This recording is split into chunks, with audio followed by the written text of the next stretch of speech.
আসসালামু আলাইকুম প্রিয় শিক্ষার্থী বন্ধুরা, এমএস ইংলিশ প্রোগ্রামে শুভেচ্ছা ও অভিনন্দন। প্রিয় শিক্ষার্থী বন্ধুরা, তোমরা যারা এসএসসি এইচএসসিতে কমপ্লিটিং সেন্টেন্সে ফুল মার্কস পেতে চাও, আমি তাদেরকে রিকোয়েস্ট করব আমার এই চ্যানেলের প্রতিটি ভিডিও, এই কমপ্লিটিং সেন্টেন্সের প্রতিটি লেকচার তোমরা অবশ্যই ধারাবাহিকভাবে দেখবা এবং এগুলো অবশ্যই তোমরা প্র্যাকটিস করবা। প্র্যাকটিস করলে I hope you will be success in your exam. Okay, completing সেন্টেন্সের প্রথম লেকচারটি শুরু করা যায়।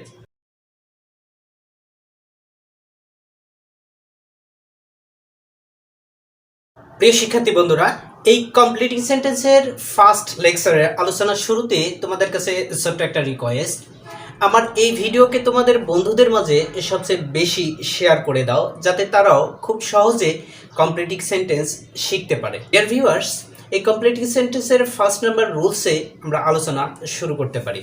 ওকে, ফার্স্ট নাম্বার রুলস, সেন্টেন্সে যদি 2-2 থাকে তাহলে কিভাবে কমপ্লিট করব, কমপ্লিট করার নিয়মটি আমরা একটু দেখে নিই। সেন্টেন্সে এই 2-2 সেন্টেন্সের শুরুতে, সেন্টেন্সে এই 2 এইটির উচ্চারণ হচ্ছে মূলত 2, এরপর হচ্ছে 2। এই 2-2কে আমরা কিভাবে সেন্টেন্সে কমপ্লিট করব, কমপ্লিট করার নিয়মটি শেখার আগে আমাদের এই 2-2 এর গঠনটি অর্থাৎ স্ট্রাকচারটি একটু দেখে নিতে হবে। গঠনটি হচ্ছে, এই 2-2 যুক্ত সেন্টেন্সের গঠন হবে, গঠনটি হচ্ছে প্রথমে সাবজেক্ট, এরপর ভার্ব, এরপর 2 ড্যাশ ড্যাশ, এরপর প্লাস অ্যাডজেক্টিভ অথবা অ্যাডভার্ব প্লাস 2, এরপর ভার্ব, ভার্বের 1 নাম্বার ফর্ম অর্থাৎ ভার্বের প্রেজেন্ট ফর্ম হবে। এরপর যদি কোনো কিছু বসাইতে চাও তুমি অর্থ অনুসারে বসাইতে পারো। এই 2-2 সেন্টেন্সের বাংলা অর্থ হবে, এই 2 থাকার জন্য বাংলা অর্থ হবে এতই যে, বাংলা অর্থ এতই যে, এতই ড্যাশ ড্যাশ যে, এর বাংলা অর্থ হচ্ছে এতই যে। এই 2-2 যুক্ত সেন্টেন্সকে কিভাবে আমি কমপ্লিট করব, অথবা সেন্টেন্সে এই 2-2 সেন্টেন্স কিভাবে প্রশ্নে থাকে, অর্থাৎ প্রশ্নে এক্সাম পেপারে কিভাবে থাকবে, প্রথমে আমরা এটা একটু দেখে নিই। Example, he is too old, এভাবে দেয়া থাকে। এভাবে দেয়া থাকলে আমরা কিভাবে এই সেন্টেন্সকে কমপ্লিট করব, কমপ্লিট করার নিয়মটি আমাদের প্রথমে আমরা এই স্ট্রাকচারের মাধ্যমে এই নিয়মটি করার চেষ্টা করব। স্ট্রাকচারটি অবশ্যই তোমাদেরকে খাতায় নোট ডাউন করে রাখবা অথবা মুখস্থ করে রাখবা, তাছাড়া তোমরা এই সেন্টেন্সকে কমপ্লিট করতে পারবে না। তাহলে আমরা একটু প্রথমে স্ট্রাকচারের দিকে একটু দেখে নিই। প্রথমে সাবজেক্ট হি, ভার্ব ইজ, এরপর 2 দেয়া আছে, এরপর অ্যাডজেক্টিভ অথবা অ্যাডভার্ব যে কোনো একটি থাকবে, অ্যাডজেক্টিভ আছে। এরপর কি বসাবো আমি, এরপর বসাবো 2, এরপর বসাবো 2, তারপর একটা অর্থ সম্পূর্ণ আমাকে ভার্ব ইউজ করতে হবে। এখানে হি ইজ টু ওল্ড, সে এত বৃদ্ধ যে কি করতে পারে না, walk, to WALK, walk properly.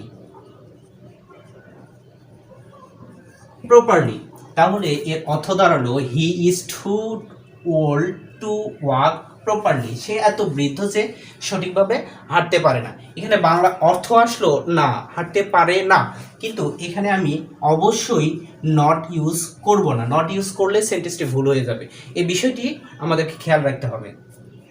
এভাবে আরো একটি সেন্টেন্স যদি দেয়া থাকে, দ্য ম্যান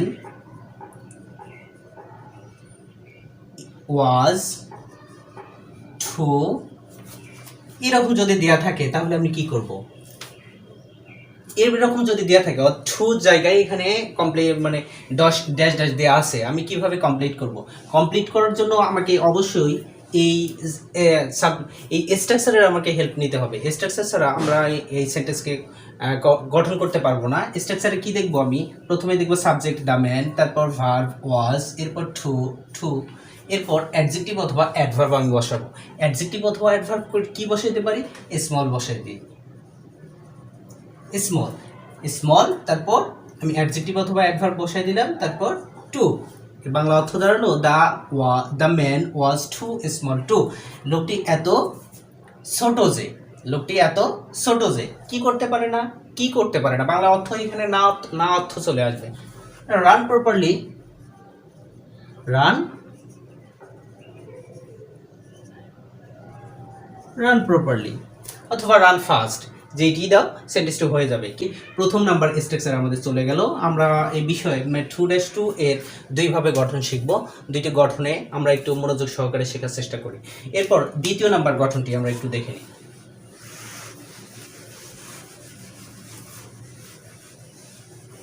এরপর দ্বিতীয় নাম্বার স্ট্রাকচারটি হলো, দ্বিতীয় নাম্বার গঠনটি হচ্ছে প্রথমে সাবজেক্ট, সাবজেক্ট, এরপর ভার্ব, এরপর টু, এরপর অ্যাডজেক্টিভ অথবা অ্যাডভার্ব, এরপর ফর, এরপর আমাদেরকে অবশ্যই একটা ব্যক্তিবাচক অবজেক্ট ইউজ করতে হবে। একটা ব্যক্তিবাচক অবজেক্ট, ব্যক্তিবাচক অবজেক্ট,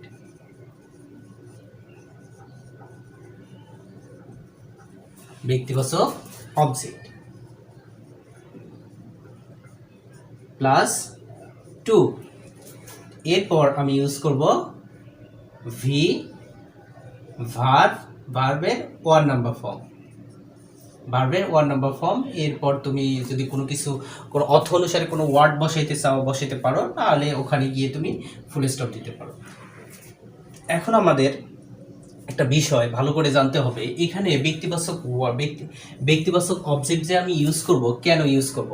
ইয়েস, ব্যক্তিবাচক অবজেক্ট ইউজ করার কারণ হচ্ছে এই সাবজেক্ট যদি কখনো বস্তুবাচক হয়,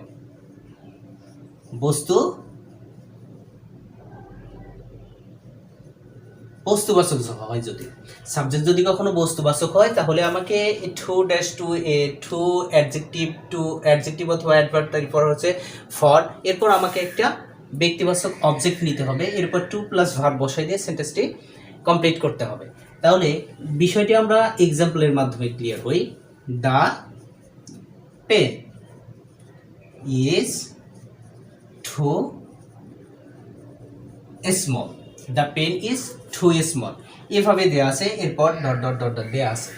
এভাবে যদি সেন্টেন্সে দেয়া থাকে, এভাবে প্রশ্নে যদি দেয়া থাকে, আমি কিভাবে কারেক্ট করব? আমাকে প্রথমে দেখতে হবে 2-2 সেন্টেন্স থাকলে আমাকে একটা জিনিস মনে রাখতে হবে, সেন্টেন্সের সাবজেক্ট কি আছে। সেন্টেন্সের সাবজেক্ট যদি ব্যক্তিবাচক হয়, তাহলে আমরা প্রথম স্ট্রাকচারটা গঠন করব। সেন্টেন্সের সাবজেক্ট যদি বস্তুবাচক হয়, তাহলে অবশ্যই আমাকে 2 এর পর একটা ফর বসাইতে হবে, 2 এর পর একটা ফর বসাইতে হবে। এরপর আমি একটা ব্যক্তিবাচক অবজেক্ট নেব। ব্যক্তিবাচক অবজেক্ট যে কোনো আমি একটি নিতে পারি। তাহলে the pen is too small for me, the pen is too small for me. এরপর টু, এরপর আমি টু ইউজ করব, কারণ এখানে ব্যক্তিবাচক অবজেক্টের পর আমি টু দেব, এরপর ভার্ব দেব। তাহলে পেনটি আমার জন্য এত ছোট যে কি করতে পারতেছি না, আমি লিখতে পারতেছি না। রাইট, শেষ। তার পেনটি, কলমটি আমার জন্য এত ছোট যে আমি লিখতে পারি না, কলমটি আমার জন্য এত ছোট যে লিখতে পারি না। এই বিষয়টা আমাদের অবশ্যই খেয়াল রাখতে হবে। 2-2 যদি কখনো সেন্টেন্সের মধ্যে থাকে, এই সেন্টেন্সে দেখতে হবে সেন্টেন্সে সাবজেক্ট কি আছে। সাবজেক্ট যদি ব্যক্তিবাচক হয়, প্রথম নাম্বারের স্ট্রাকচার। সাবজেক্ট যদি বস্তুবাচক হয়, তাহলে দ্বিতীয় নাম্বারের স্ট্রাকচার। দ্বিতীয় নাম্বারের স্ট্রাকচারে অবশ্যই আমাকে টু, এরপর অ্যাডজেক্টিভ অথবা অ্যাডভার্ব লেখার পর ফর ইউজ করতে হবে।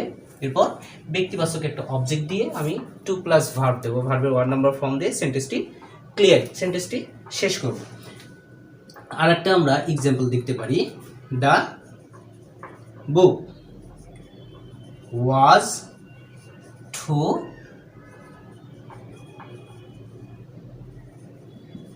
এক্সপেন্সিভ,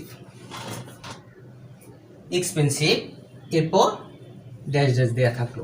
এরপর আমি সেন্টেন্সটি কি করব, এরপর আমি কিভাবে কমপ্লিট করব? 2-2 দেওয়াই আছে, তাহলে আমি সেন্টেন্সের কত নাম্বার স্ট্রাকচারটা গঠন করব? প্রথম নাম্বার স্ট্রাকচার না, বরং দ্বিতীয় নাম্বার স্ট্রাকচারটা ফলো করতে হবে। কারণ এখানে দ্য বুক সেন্টেন্সটিতে সাবজেক্ট আছে, সাবজেক্ট কি রয়েছে? সাবজেক্ট রয়েছে বস্তুবাচক, তাহলে আমাকে কি করতে হবে? 2 এর পর অবশ্যই কি নিতে হবে? ফর। এরপর আমরা একটা ব্যক্তিবাচক অবজেক্ট ইউজ করব। ব্যক্তিবাচক অবজেক্ট, এটা আমি দেম দিতে পারি। তাহলে এটা দাঁড়ালো কি? The book was too expensive for them. বইটি তাদের জন্য এত এক্সপেন্সিভ, দামি, বইটি তাদের জন্য এত দামি ফর, এখন কি করব, টু বাই। বইটি তাদের জন্য এত দামি যে তারা কিনতে পারে না, বইটি তাদের জন্য এত দামি তারা কিনতে পারে না। তাহলে আমি এখানে ইউজ করলাম প্রথমে সাবজেক্ট বস্তুবাচক হওয়ার কারণে আমি এখানে ফর ইউজ করেছি, এরপর ব্যক্তিবাচক একটি অবজেক্ট ইউজ করেছি, তারপর টু ভার্বের বেস ফর্ম অর্থাৎ ভার্বের 1 নম্বর ফর্ম ইউজ করেছি। তোমরা যদি কখনো সেন্টেন্সে অর্থাৎ কোশ্চেন পেপারে এই 2-2 যুক্ত সেন্টেন্স দেখো, তাহলে তোমাদের প্রথমে যেটা জানা দরকার, প্রথমে যে বিষয়টি মনে রাখবা সেটা হচ্ছে সাবজেক্ট কি রয়েছে, সাবজেক্ট ব্যক্তিবাচক না বস্তুবাচক। ব্যক্তিবাচক হলে প্রথমে সাবজেক্ট প্লাস ভার্ব, তারপর টু, এরপর অ্যাডজেক্টিভ অথবা অ্যাডভার্ব, তারপর টু, এরপর একটি ভার্বের প্রেজেন্ট ফর্ম আমরা ইউজ করব। যদি সাবজেক্ট বস্তুবাচক হয় তাহলে আমি subject plus verb plus too plus adjective অথবা অ্যাডভার্ব, এরপর আমি অবশ্যই একটা ফর নেব, তারপর ভার্বের তারপর হচ্ছে টু প্লাস ভার্বের 1 নম্বর ফর্ম দিয়ে ফর নেওয়ার পর তারপর আমরা ব্যক্তিবাচক একটা অবজেক্ট নেব, এরপর টু প্লাস ভার্বের 1 নম্বর ফর্ম দিয়ে সেন্টেন্সটি আমরা কমপ্লিট করব। তবে কমপ্লিট করার আগে আমাদের আরও একটা বিষয় মাথায় রাখতে হবে, অর্থ সঙ্গতিপূর্ণ হয়েছে কি না, এই বিষয়টিও আমাদেরকে খেয়াল রাখতে হবে। প্রিয় শিক্ষার্থী বন্ধুরা, দেখা হবে পরবর্তী কমপ্লিটিং সেন্টেন্সের লেকচারে। ভালো থাকো, সুস্থ থাকো, আল্লাহ হাফেজ।